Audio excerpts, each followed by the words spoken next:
Alright guys, welcome back to the channel. It's JPA here. I'm just going to do a quick video regarding the Dundee game yesterday. Now obviously I had the chance to do a video yesterday and not that I couldn't be arsed, I just couldn't bring myself to talk about the game. It was really disappointing, and to be honest I was really angry after the game.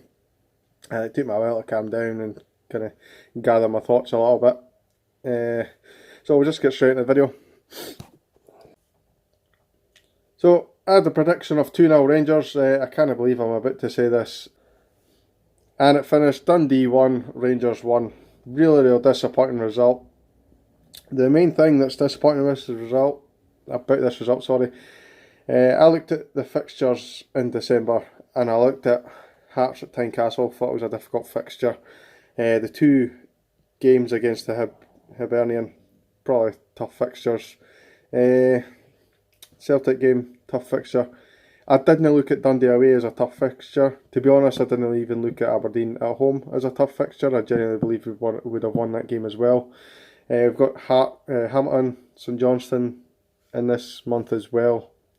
They're no games that I'm expecting to lose, but after the last two performances, who knows? I really don't know where we go from here. We didn't really start very well. We'll just go straight from the first goal. Happened within 10 minutes. For some reason, I don't know why this happened. I noticed it, and I've watched a couple of YouTube channels as well, and they've picked up on it as well.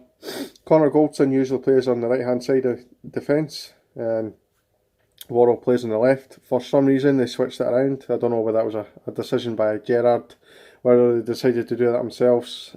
I'm really not sure why they did that, but I mixed them up. They didn't really have the concentration. First goal came from it was a long ball over the top. Worrell was out of position because he doesn't normally play that position, obviously, and he was caught. Connor Goldson came over to try and shield the ball away from him. He was trying to shield the ball back to the keeper, but the keeper was nowhere near the ball because the ball was just moving too slowly. And instead of kicking it into Rose Ed, which is probably what he should have done, the old saying, if you're in doubt, kick it out. My saying is, if you're stuck, get it to fuck, which is pretty much the same thing. He should have done that. He did neither of those things, and he tried to kind of shield it away. Miller got in between him and the keeper and tapped it in beyond McGregor. Can't really blame McGregor at all for that. It was all down to the two centre backs just not having any cohesion together. I really don't know what happened there.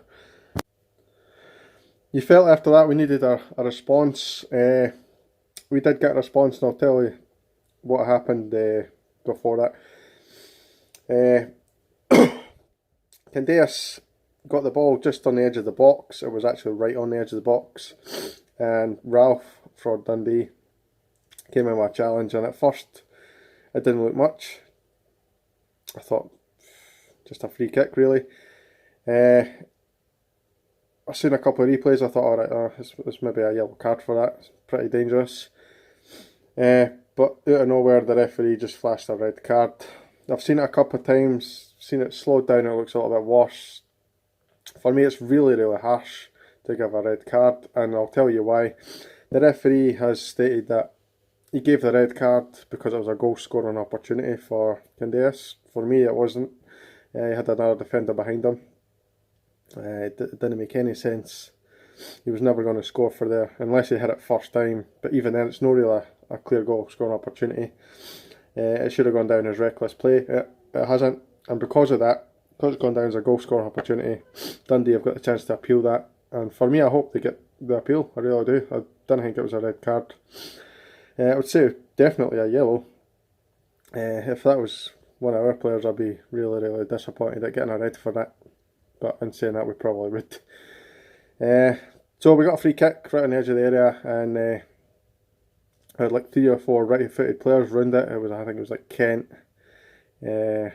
Lafferty was one of them who looked like he was going to step up, and it looked like the keeper kind of set up the wall for a right-footed player to take it.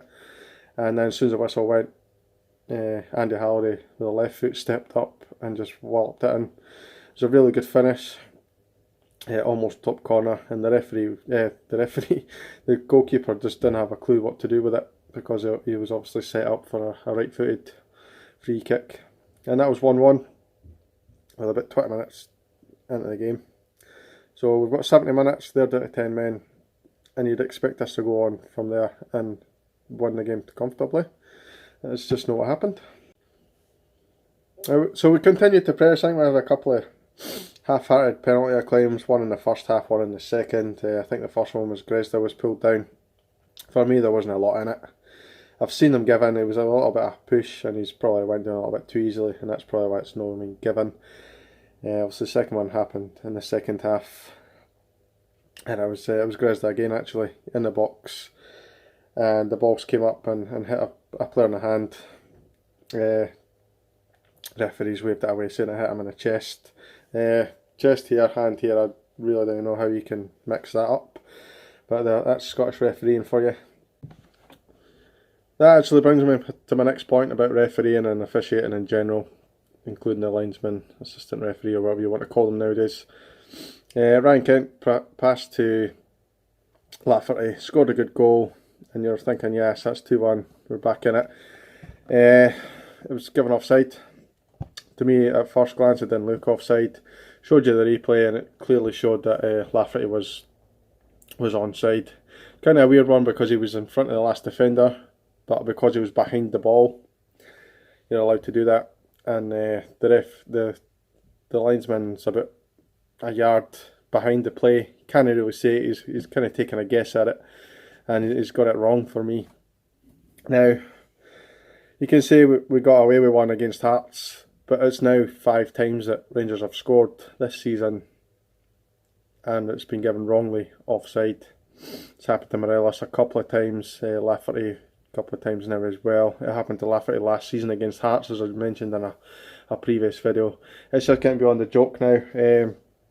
As I said earlier, I don't think it was a red card. I think the refereeing in this country is really, really poor, and it's something I'm going to talk about a little bit later on in the video. I was going to talk about the second half, but I'll be honest, not a lot happened in the second half. As I said earlier, we had a penalty claim, half-hearted. It probably should have been a penalty, if I'm honest, but the way the referees are nowadays, you're not going to get that. So, real disappointing result. Poor performance. I can't give anybody pass marks. Probably McGregor. Thought McGregor wasn't at fault for the goal, and he was the only one screaming at the players. In fact, a lot of the time in the second half, particularly in the last kind of 10-20 minutes, he was actually pushing up towards the halfway line, shouting at people and trying to get them to push forward. But there was just too many passes going sideways and backways, and there was just no urgency. And it's very, very similar to the Kilmarnock game when we dropped points at home, where they got an early goal and they sat in. Made it very, very difficult for us to score. Aberdeen done it in the last couple of games they played against us. It's something we need to try and do better. I don't know what we can do better, because to be fair, Dundee were actually superb. Kenny Miller was brilliant. Not just the goal. When they went down to 10 men, he was organising pretty much everybody. He was showing players where to go. He was just making sure that there was no space for Rangers players to get into. Disappointing. So it finished 1-1. What can I say? Normally at this point I'd talk about man of the match. There wasn't really a man of the match for Rangers, as I said, probably McGregor if anything. Man of my match was Kenny Miller, to be honest. I thought he was superb for them, annoyingly for us. Instead I'm going to put in a new feature on my video, and it's going to be called Ref Watch. I'm going to tell you a little bit about the referee's performance, and this isn't just because the referees have been poor. I just think I want to actually look and see if there's a pattern to our players being sent off, wrong decisions being made. I want to see if it's the same referees against the same teams and all that kind of thing. So if I kind of look at the referee, name the guy who's refereed the game in each and every video, and then I'll probably at the end of the season see a pattern. For instance, what they call him is obviously given us bad decisions in the past, so we can look at that and say, oh, he's given 3 red cards in so many games, all that kind of stuff. So look at the referee. The referee was Alan Muir, and for me he got the red card wrong. Whether it not was a red card is debatable, but the fact he's given the wrong call for the red card, if you know what I mean. But I say it was a goal scoring opportunity when in fact it was just a dangerous challenge. That for me sums it up. The penalty claims, I'm not going to be too annoyed about them, to be honest. You're kind of clutching at straws when you're looking for a goal. You're kind of looking for these penalties. But to be fair, we should have put the game beyond Dundee anyway. I'm going to give him a 6 out of 10 for that. I don't blame him for the offside one. I think that was down to the assistant referee just not keeping up with play. So I don't blame the referee. So Alan Muir, 6 out of 10. And that's pretty much it. So we're just going to wrap this one up quickly. I'm done talking about this game, if I'm honest. Really disappointing. We'll move on to the next one. Hopefully it's better. If you're stuck with this, I know it's a hard one to watch because there's so many negative points to make. Hopefully the next one's a little bit more upbeat, but I did say that in the last video. So here's hoping. I think we're playing. We're playing the European game, so we'll see how that goes, and I'll do a video for that, obviously. Yeah, see you in the next one, guys. Cheers.